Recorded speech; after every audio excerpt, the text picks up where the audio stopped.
اللہ الرحمن الرحیم۔ السلام علیکم، میں سید عمران شفقت آپ کی خدمت میں حاضر ہوں۔ پاکستان کی سیاست اس وقت قحط الرجال کا شکار ہے، اور رجل جو ہے وہ مرد کو کہتے ہیں عربی میں، اور مرد کی جمع جو ہے وہ رجال ہے، اور قحط الرجال یعنی کہ مردوں کا قحط۔ اور پاکستان کی سیاست میں اگر میں کہوں کہ قحط السیاست دان تو کوئی بات غلط نہیں ہوگی۔ کیوں؟ کل رات کو عمران خان بھاگ گئے، اس سے پہلے گورنمنٹ بھاگی ہوئی تھی۔ یہ عجیب و غریب پاکستان کی سیاست میں چیزیں چل رہی ہیں، اور اس وقت جو بندہ میدان میں کھڑا ہوگا قحط الرجال کو جو نگیٹ کر دے گا یعنی ختم کر دے گا وہ جیت جائے گا۔ سیدھا سا فارمولہ ہے، اور یہ میدان میں کھڑا ہونے کی صلاحیت پاکستان کی سیاست میں صرف دو لوگوں کے پاس ہے اس وقت۔ ایک کا نام ہے آصف علی زرداری، جس کی بات نہیں مان رہی گورنمنٹ۔ وجہ کیا ہے؟ ظاہر ہے کہ سیاسی مخاصمت، اگرچہ یہ اتحادی ہیں آپس میں لیکن مخاصمت۔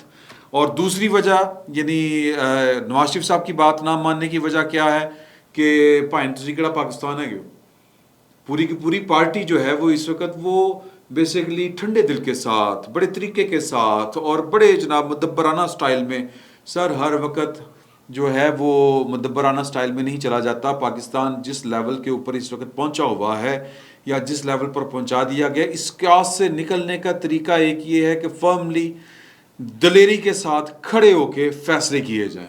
اس سے پہلے کہ میں یہ جو قحط الرجال ہے اور اس کو پاکستان کا میڈیا کس طرح کور کر رہا ہے، اور کل ہم نے پہلی دفعہ یہ والی بات کی تھی کہ سب ایک دوسرے سے ڈر رہے ہیں، سب کے سب، عمران خان صاحب بھی اور حکومت بھی، یہ ایک دوسرے سے ڈر رہے ہیں، اور تیسرا جو فریق ہے وہ کسی اور وجہ سے معاملات کو تھوڑا سا اور طرح سے چلا رہا ہے۔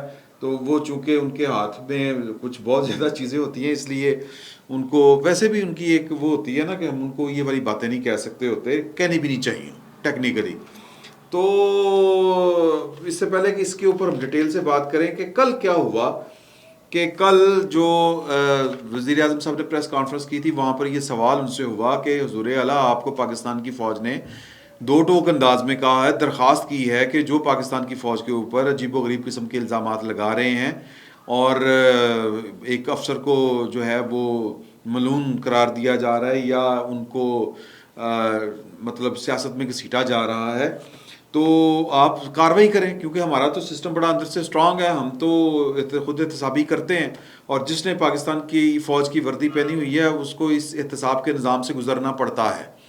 تو یہ جو کچھ چل رہا ہے، جو کچھ سیاست میں جو باتیں کی جا رہی ہیں، اور خصوصاً جو اشارہ تھا وہ عمران خان صاحب کی طرف تھا، اور یہ جو آئی ایس پی آر کی طرف سے جو اعلامیہ جاری ہوا، جو پریس ریلیز آئی یا جو ٹویٹ شیٹ آئے، وہ عمران خان صاحب کی پریس کانفرنس جو انہوں نے ہاسپٹل میں ٹانگ اوپر رکھ کے کی تھی، اس پریس کانفرنس کے بعد یہ والا بیان سامنے آیا تھا۔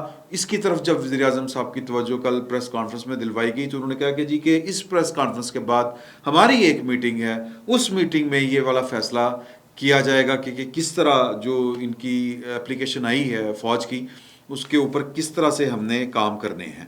تو وہ جناب وہ خبر آ گئی پھر بعد میں پریس کانفرنس کی خبر چلنے کے بعد، کیونکہ پریس کانفرنس میں تو وہ سپریم کورٹ آف پاکستان سے فل کورٹ کمیشن بنانے کی درخواست کی گئی تھی۔ تو اس کے بعد جو خبر آئی وہ یہ تھی کہ وفاقی حکومت نے پی ٹی آئی کی اعلیٰ قیادت کے خلاف قانونی کارروائی کرنے کا فیصلہ کر لیا، قانونی کارروائی کرنے کا فیصلہ کر لیا ہے، ایک کمیٹی بنا دی گئی ہے، اور آئی ایس پی آر کے بیان کی روشنی میں عمران خان اور ان کے جو ساتھی ریاستی اداروں کے خلاف بیانات دے رہے ہیں، ان کے مطلب وہ کمیٹی تشکیل دی گئی ہے۔ گورنر ہاؤس پنجاب کے اوپر جس طرح سے جلاؤ گراؤ کیا گیا، پھر جو وہ نام لے رہے ہیں، تو یہاں پر آپ بات ذہن میں رکھیں کہ پاکستان کی فوج اپنے ایک افسر کے ساتھ پوری طرح ڈٹ کے کھڑی ہو گئی ہے، یونائٹ ہو کے، کہ خان صاحب ایسا نہیں ہوئے گا۔ ڈی جی سی، اور ڈی جی سی کی ایک ہسٹری ہے کہ ڈی جی سی اتنا اہم کیوں ہے۔ ظاہر ہے کہ وہ انٹرنل سیکیورٹی، کاؤنٹر انٹیلیجنس، اور اسی کے نیچے پاکستان کا پولیٹیکل سیل ہوتا ہے، اور عمران خان صاحب جو ہیں وہ خود ایک ڈی جی سی کی پیداوار ہیں، یا کہہ لیں کہ آئی ایس آئی کا جو یہ والا شعبہ ہے اس کی پیداوار ہیں۔ اور بڑی مزے کی خبریں ہیں، وہ پھر کبھی ہم ڈسکس کریں گے کہ کس نے کس طرح ان کی آبیاری کی۔ تو یہ جب خبر سامنے آئی تو اس خبر کے بعد جو، یا اس خبر سے پہلے تھوڑا سا لبرٹی چوک میں احتجاج ہو رہا تھا اس خبر کے آنے سے پہلے اور وزیر اعظم کی پریس کانفرنس کے بعد. تو اور یعنی کہ D G S P R کی طرف سے وہ سامنے آ چکا تھا, کیا اس کو کہتے ہیں, یہ والا بیانیہ ایک دن پہلے آ چکا تھا ان کا ٹویٹ. تو اسد عمر صاحب کھڑے ہو کے کہہ رہے تھے کہ جی کہ ہر وہ بندہ, ہم کالی بھیڑے کہہ رہے ہیں, جس نے پاکستان کی وردی پہنی ہوتی ہے وہ محب وطن نہیں ہوتا. اگر ہر وردی پہننے والا محب وطن ہوتا ہے تو پھر یہ کورٹ مارشل کیوں کیا جاتا ہے. بڑا ویلڈ پوائنٹ اٹھایا جناب اسد عمر صاحب نے. میں اسد عمر صاحب کے والد صاحب کی ایک سٹیٹمنٹ, ایک لیٹر جو انہوں نے اس وقت کے وزیر اعظم کو لکھا تھا اور وہ ڈان نے اس وقت چھاپا تھا. ڈان کی جو کہتے ہیں نا کہ 50 ایئرز اگو, 50 سال پہلے, یعنی انہوں نے اپنے جو ہے نا from the past pages of Dawn, یہ اگر آپ دیکھ سکتے ہیں اپنی اسکرین پہ, تو اس میں جنرل عمر کی اپالوجیز جو ہے وہ چھپی ہوئی ہے, راولپنڈی کی ڈیٹ لائن ہے. Major general retired Ghulam Umar has unconditionally expressed his regret over the past and has given an unqualified assurance that he will remain loyal to Pakistan and will work only for the nation in national interest in future. It was officially stated here today June 18 یعنی 1972 جون 1972 کو یہ وہ کہہ رہے ہیں کہ یہ انہوں نے یہ والی بات کی ہے. In view of his regret and assurance, the government of Pakistan has allowed to be shifted from the prison and placed under house arrest, an official handout said. یعنی یہ سرکاری جو دستاویز ہے, ہینڈ آؤٹ ہے, اس سے یہ والی بات پتہ چلی ہے کہ ان کو کہا کہ آپ جیل سے گھر شفٹ ہو سکتے ہیں اس معافی نامے کے بعد. Following are extracts from Major General retired Ghulam Umar's letter which he addressed to President Bhutto. میں نے پرائم منسٹر کہہ دیا تو غلطی ہوئی, اس وقت وہ سول مارشل ایڈمنسٹریٹر تھے, ذوالفقار علی بھٹو پریزیڈنٹ تھے پاکستان کے. ان کو انہوں نے خط لکھا تھا اور اس میں انہوں نے کہا کہ I wish to state that whatever I may have done in the past in my official capacity was under the orders of the then government, and I have always been loyal and continue to remain loyal to the concept of Pakistan. I express my regrets for anything which may have been attributed to me and which might have caused any embarrassment to the government of Pakistan. I feel in this hour of difficulty the entire Pakistani nation must solidly stand behind you in your efforts to lead the country out of the present dangers towards honor, dignity, prosperity. My humble life is completely at your disposal. Sir check کرو, میں غلام ہوں آپ کا, یہ وہ کہنا چاہ رہے ہیں. My humble life is completely at your disposal. آپ کے رحم و کرم پر ہے میری پوری کی پوری زندگی. Sir, and I assure you from the bottom of my heart that I will continue to remain loyal to Pakistan. سر یہ ہے اسد عمر صاحب اور محمد عمر صاحب کے والد صاحب کی حقیقت. یہ ہے بالکل ٹھیک انہوں نے کہا کہ جو پاکستانی وردی پہنتے ہیں وہ ضروری نہیں کہ وہ لائل ہوں, اور جو پاکستان کی وردی پہنتے ہیں وہ کالی بھیڑے بھی ہو سکتی ہیں. جی بالکل ہو سکتی ہیں, اور پھر وہ معافی بھی مانگتی ہیں. ان کے خلاف ظاہر ہے کہ وہ ٹوٹا ہوا پاکستان تھا. اس وقت کے وزیر اعظم نے یا اس وقت کے chief martial law civil martial administrator نے جو حمود الرحمان کمیشن رپورٹ تھی اس میں یہ والی باتیں نہیں کی. دیکھیں سر کہتے ہیں کہ یہ نسلوں پر بات جاتی ہے, ان کا ٹرائل نہیں ہو سکا تھا, نسلوں پر بات یہ والی جاتی ہے, مجبوری کی وجہ سے نہیں ہو سکا تھا کہ ان کے والد صاحب نے جو کچھ کیا بطور ایک جنرل وردی پہن کے اس وقت کے الیکشن کو مینیپولیٹ کیا, لوگوں کو بریف کیس بھر بھر کے پیسے لگائے اور سیاست میں مداخلت کی. یہ آج وہی مطالبہ کر رہے ہیں اسد عمر صاحب کے جو کام میرے ابا جی نے بطور جرنیل کیا تھا, باجوہ صاحب آپ بھی وہ کام کریں. یہ ہے اوقات. اور یہ ہے مطالبہ ان کا. سر نسلوں پہ بات، جینز نسلوں کی بات ہے، یہ نسلوں پہ جاتی ہے. اور کدی نہ ہوں رانجے جڑے مڑ قدیم دے کھیڑے ہو، تو یہ کھیڑوں والی سر نسل ہے. تو باقی جو ہے وہ والی بات کہ یہ والا جب خطاب کر چکے تو پھر اس کے بعد یہ ہوا کہ پریس ریلیز آ گئی وہ والی کہ عمران خان صاحب کے خلاف کارروائی ہوگی، اور جناب وہ قانونی کارروائی ہوگی کیونکہ فوج نے کہہ دیا. ویسے ڈرے ہوئے یہ اتنے لوگ ہیں، اور کل بھی ہم نے یہ والی بات کی تھی. دونوں پارٹی، دونوں، عمران خان صاحب انقلاب لانے میں خوف زدہ ہیں اور یہ انقلاب کو روکنے میں خوف زدہ ہیں. تو ڈرے ہوئے کس سے ہیں کہ وہ جو ڈٹ کے کھڑے ہو گئے ہیں اپنے ایک آفیسر کے ساتھ. انہوں نے وہ والا دیا نا وہ پھرلا کہ جناب کہ یہ آپ کا جو ایک سیاستدان ہے جو کبھی ہمارا لاڈلا ہوا کرتا تھا، یہ وہ بڑی جناب ٹائم ٹائم فرما رہے ہیں، تو یہ ان کے خلاف کارروائی کریں آپ. تو یہ ہے وہ، یہ جو کارٹون آپ دیکھیں جو جنگ نے آج شائع کیا ہے، کل ہم ایگزیکٹلی یہی بات کر رہے تھے کہ سب ڈرے ہوئے ہیں. انہوں نے وزیر اعظم کو کہا، وزیر اعظم صاحب وہ قوم کو دکھا رہے ہیں، سپریم کورٹ کو دکھا رہے ہیں کہ یہ ہے وہ بندہ. سر آپ نے کرنا ہے، لیکن آپ کے گٹوں گوڈوں میں پانی کوئی نہیں ہے. آپ تو نواز شریف صاحب کو بھی فالو نہیں کر رہے اپنے لیڈر کو، وہ جو کہہ رہے ہیں.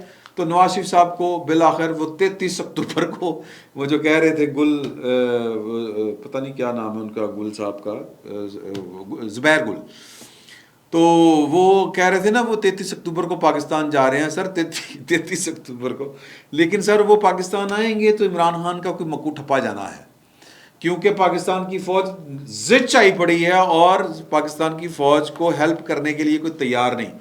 سر کورٹ مارشل وہ 245 پھر لگا دیں، پھر وہ خود کر لیں گے. ہمارا تو ان سے مطالبہ یہی ہے کہ یار کہ آپ چپ کر کے سائڈ پہ بیٹھیں.